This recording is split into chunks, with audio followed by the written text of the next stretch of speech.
Let's talk USC recruiting. The Trojans, the number 13 ranked Trojans, they rallied from a 10-point halftime deficit to blank Wisconsin in the second half.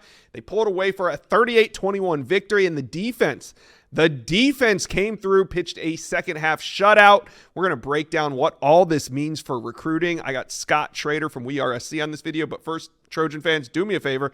Hit subscribe to the On3 Recruits page. You know that we talk recruiting year-round, and we love talking USC. So jump on board and hit subscribe. All right, let's bring in Scott Schrader. Now, five-star defensive lineman Elijah Griffin was not in town, but you were tweeting that you think USC actually has a legit shot. Was that kind of tongue-in-cheek because Georgia was flailing at Alabama, or because the Trojans have looked so good to start the season? Oh, it was definitely, I think USC, has a shot with him, but I was just being a smartass on Twitter like we tend to be at times, because I looked at that Alabama-Georgia score and I was just like, are you kidding me? I think everybody did. And so I just made a smartass comment. Yeah, that's funny. All right, so the Trojans had some really important commitments on campus. Of course, no more important than having QB Julian Lewis, who makes his first college visit of the season to, of course, USC. So he's there for that USC-Wisconsin game. Great game for him to be at. But I want to talk about DB Shamar Arnaud, because recently he's been picking up a lot of interest in the South. And just on time, he was at USC for this one. How big of a visit do you think it was to get him back on campus for this win?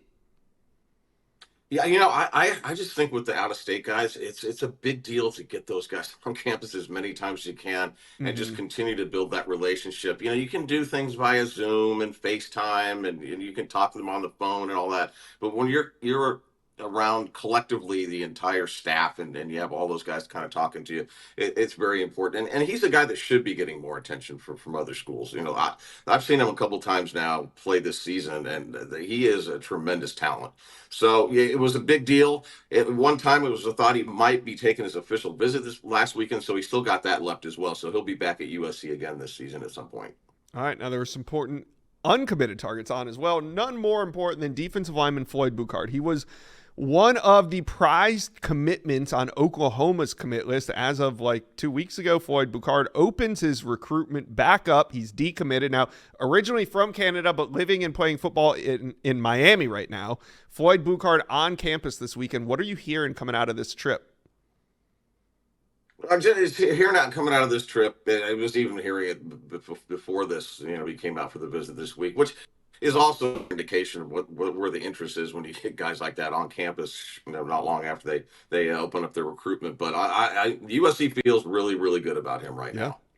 All right. Why not? Hey, Floyd Buard could be the next Trojan commitment. I don't know. Let me know. Comment section below. Do we think so? All right. Ryder Lyons was back on campus, but there's two 2026 recruits that I want to talk about, because Steve Wiltfong, he put in predictions for running back Deshaun Rideau. He's a 2026 prospect, and also corner RJ Sermons. And Sermons a really interesting one, because I think for much of the summer, Oregon felt good about him. But he shows up at, I think, 2 or 3 USC games. And now that the Trojans are rolling, we're seeing predictions in for Sermons to USC. What do you think about Steve's predictions? Not one, but 2 Fong bombs for local kids. I think that I've gotten to the point to where I try not to make predictions anymore until I know there's an announcement date, or if I know something's coming up really, really soon. And if those guys had announcement dates set, I would have a prediction in for USC for both those guys as well. Steve's been on top of this, communicating with those guys and their families and so on. So he's on top of that 100%. If he's going to put a prediction in for those guys, I have no doubt that that's where USC stands. But I also gotten feedback on those guys from the USC end, and they're feeling pretty good about him. Rideau was a kid this offseason. I think there were a lot of guys this offseason locally that were pretty high on UCLA, because they've done a great job of establishing relationships with some of the local coaching staffs and the prospects here. And Deshaun was one of those guys, with Deshaun Foster as the head coach. But I think guys are kind of looking at UCLA right now and looking at USC in 2 different ways. Yeah, absolutely. And one of the things that we're seeing now is USC starting to lay the groundwork for these 2026 and even 2027 prospects a lot earlier than they were recruiting this 2025 class. So you kind of see, like we talked about, the struggles of really gaining traction with the 5-star like in Elijah Griffin. But this weekend, getting number 1 defensive lineman in the 2027 class, Richard Wesley, on campus. I think this really stands out.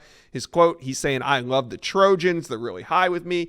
So this is how you get ahead, right? And you're seeing this start to happen under Lincoln Riley. What do you think of a prospect like of Richard Wesley showing up on campus? Does this show that USC truly is headed in the right direction when it comes to high school recruiting?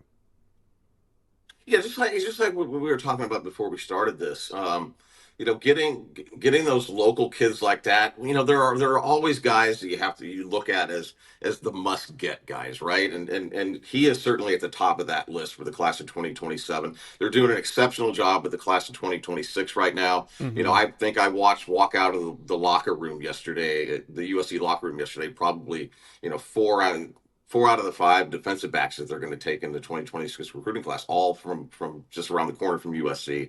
And then there's another one, Devon Benjamin from Oaks Christian, who I think USC is in a really strong spot for as well. So, yeah, I think it's important getting those guys on campus as much as they can. And more importantly is them not seeing USC suck, because that was kind of a problem for probably the last five plus years.